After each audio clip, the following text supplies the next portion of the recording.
Alright, so this is where we left off today, and we'll pick up now. The end of the war, again, as Germany became more desperate because they had thrown everything they could into their western offensive and then failed. The Kaiser wanted to surrender to Wilson, believing that he'd get a better deal, sent a telegram to Wilson on October 4th, and the armistice, or the ceasefire, was negotiated and began at 11 a.m. on 11/11/18. Now, this is the death total for World War I. You'll notice that obviously Germany took the biggest hit, although the Russians were somewhat even with them. Austro-Hungarian Empire, 1.2 million, and so forth as you look through the numbers. Notice that the United States is at the very bottom with only 150,000, and so again it made a lot of sense for the Kaiser to want to surrender or to make a deal involving Wilson. Wilson then goes to Europe with his 14 points in mind, and you're probably familiar with those. Very idealistic, believing that he would be able to set up the war that ended all wars. He's welcomed as a hero in Europe, and they begin the negotiations that take almost a full year. The only problem is that in reality he only gets one of his 14 points into the actual Treaty of Versailles itself, and that's the creation of an organization that was designed to keep war from happening again, which would be the League of Nations. However, the problem he has is that in the interim period, as American troops have come back after World War I, the United States has soured on the idea of the war, and you can actually see in the cartoon there the idea that international strife is about to strike on the League of Nations, and so there's really no reason for the U.S. to join. And so Henry Cabot Lodge, the leader of the Republicans in Congress, and they would have to ratify the treaty with a supermajority, leads the isolationists who believe that we should not join the League of Nations, or at least not ratify the treaty with the League of Nations in it. Now, part of the reason that the American people had soured on it were the stories, as I said, that were told by American soldiers as they came back, and specifically there's a story I want to bring to you that really illustrates this, and it dealt with a village in France that had been controlled by Germans for 2 years during the war, and as a result of where the armistice line was drawn, that village was given back to the French before the actual agreement was finalized. So once the ceasefire was called, the French were then designated along with American troops to go back into that village and take it over again, and the Germans would leave. Now, the American troops went in with the French, but they couldn't believe what happened next, and that's what the French troops did. In this village that had been held by the Germans for over 2 years, the French troops went in one of their own villages and bayoneted all the babies aged 2 and younger to death, and they did so because they knew, or they believed, that they would all have German fathers. And this is the type of story that American troops brought back about the supposed war to end all wars, and how this anger between the two sides, which had not been settled, really didn't seem to have changed in any way as a result of the war. So Wilson comes back, he realizes he's got an uphill battle to get the Senate to ratify the treaty, so he decides to go out and actually campaign across the United States in order to try and get the people to force their senators or convince them to vote yes. He's actually having some success in gaining support, but at that point he has a stroke and ends up going back to Washington. As we talked about before, his wife Edith and his chief of staff, a man by the name of Thomas House, will actually run the country, although they won't publicize the fact that Wilson is really not capable of making many decisions. The Republicans block passage of the treaty in the Senate, and thus the United States will not join the League of Nations. Now, a couple of things to throw in on the home front. This is what happened during World War I, and it's pretty important. The federal government will take over key industries to help production. So just as Teddy Roosevelt had threatened to do during the coal strike, during the war, because of the need to coordinate everything and the need to produce war material. The federal government took over businesses, or at least ran their production facilities, or designated what would be done. Businesses are taxed, and there is an income tax increase, and the income tax is stretched to more people, moving down the ladder from the very wealthy that it had been during progressivism because of the crisis. Now, the thing that's going to happen here, and it's happened throughout our history as a nation, is when we tax people under a crisis, we rarely, if ever, reverse those taxes later. So it's really the creeping of the taxation to all of the American people. There was anti-German and anti-Italian sentiment. Instead of sauerkraut, we were buying Liberty cabbage, and instead of the German measles, we had the Liberty measles. There was restriction of civil liberties.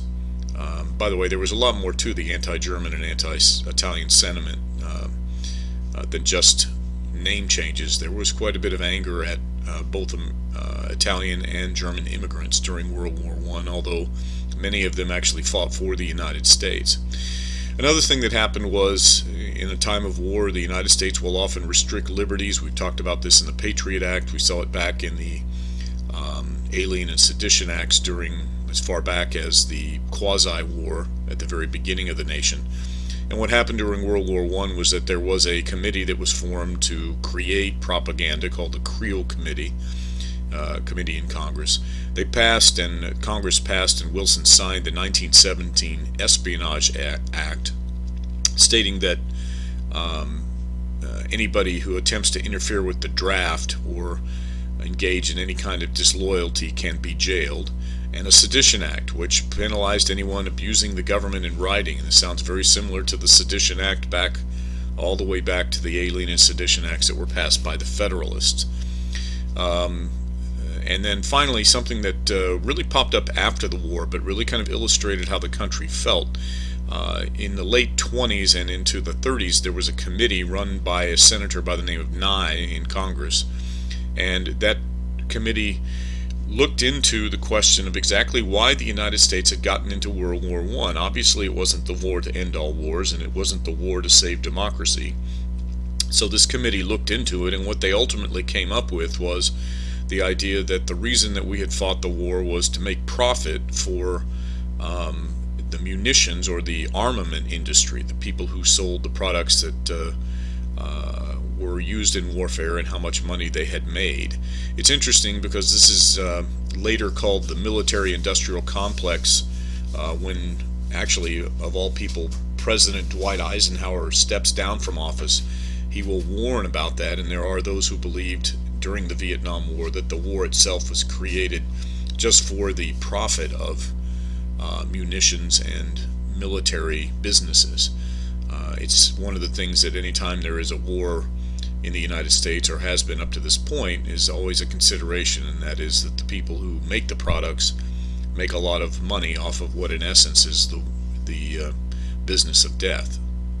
Overall, the U.S. emerges as a victor militarily, but economically and politically. In fact, as we talked about today in class, all three of these things seem to happen, and the U.S. becomes a major power. However, instead of jumping out and becoming a world authority or power, the U.S. turns inward for an extended period of time, partially to enjoy the fruits of our labors, as we'll see in the 1920s, but the United States will become strongly isolationists, and but will still profit from the rebuilding of Europe as we loan them money and we give them supplies, but we always charge them for that. But in truth, our view towards ever getting involved in war and a lot of other things in Europe is a been there, done that attitude. And as we also talked about, World War I put serious brakes on progressivism, except for the 19th and 20th Amendments that we've already talked about. So what we'll do now is move on to the start of the Roaring Twenties.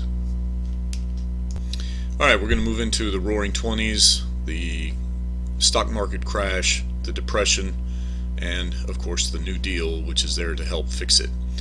So a lot of what I'm going to tell you about comes from what, when I was in grad school, is called the Bible of this period, and it's a book written by a historian by the name of William Leuchtenberg called The Perils of Prosperity. And you can tell from that what they're going to talk about here is the U.S. is going to prosper greatly, but there's a lot of problems that go along with it. So we're talking about the Roaring Twenties. So why is it called the Roaring Twenties? Well, up to that point in our history, it was the greatest economic growth ever. Our economy was exploding in growth at this point. And we'll see that many Americans turn from the idea of crusading to do all kinds of things either internally or outside of our shores to more of an idea of privatism or taking care of yourself and in fact enjoying life for yourself because of the success that you have. The coalition that had come together to elect Wilson fades, and Republicans will finally unite as the progressive issue falls apart. And so we'll see that what the Republicans will run on during the 1920s, and they will be very successful, it's all Republican presidents during the 20s, is the idea that we've done our bit, we've crusaded quite a bit, and now it's time to enjoy the fruits of our labor. The Democrats, on the other hand, during the 20s, will try to revamp progressivism because it had been so popular in the past, but the American people don't seem to be very interested. It's almost as if we have worked hard and done quite a bit, and now it's time to enjoy some, in a sense, time off from crusading. We'll see this in the election of 1920. The Democrats will run a man by the name of James Cox, who will try to take up Wilson's cause, touting the more progressive international wing of American politics, and also say that we need to go ahead and enter the League of Nations. He'll run against Warren G. Harding, who will campaign on an idea he calls normalcy, which is kind of interesting. What do we mean by normalcy? Well, if you take that term literally and you think back to everything that we've studied so far, it's hard to figure out exactly what is normal in American history. But what Harding meant was a time where the government left people alone and let them enjoy the success that the United States had achieved through all of its hard work. Now, what this is going to mean in foreign affairs is that, for the most part, the United States, as you can see here in this top cartoon, will be seen as burying its head in the sand and hiding from everything. It's almost like an ostrich when other things go on around the world. But before we, as a nation, move to this America First idea and putting everybody else on the back burner, one of the things that the Republicans, once they take office under Harding, will have to do is deal with a very stinging criticism that the Democrats were throwing against them, and that is, well, you're against the League of Nations, which we believe will help to keep the peace around the world. So if you're against that, then what's your plan? How are you going to keep the peace that we have paid for in lives and treasure? And one of the things that's interesting here is that the Republicans do something rather fascinating. Harding's answer will be something called the Washington Naval Conference of 1921. Now, this is all based on the idea that, as we talked about, World War I ended very abruptly. In fact, a lot of people believe that it would go on until at least 1919 or at least maybe 20 or 21, and most of the major nations that were victorious in the war had begun massive building programs militarily. And so when the war ended abruptly, these programs were still scheduled to keep going, and one of the issues was the fact that the victorious nations had quite a few brand new battleships and war vessels that were being built or in the process of being built and had just been built. And the idea was that, as we had seen after the Boxer Rebellion, that with all of these ships floating around, if something wasn't done, it was likely that people might kind of bump into each other and start another war as they sort of fought over what was left over from World War I. So Harding actually took this opportunity to answer the Democrats' criticism and also to try and do something to keep the peace by specifically looking at naval vessels and the potential that they had to bring war. And he called the Washington Naval Conference of 1921. Now, the delegates from the victorious nations met to sort of deal with this huge arms race that was left over from the war. And what was interesting was that as this meeting was chaired or was gavelled into order, the United States made a rather amazing proposal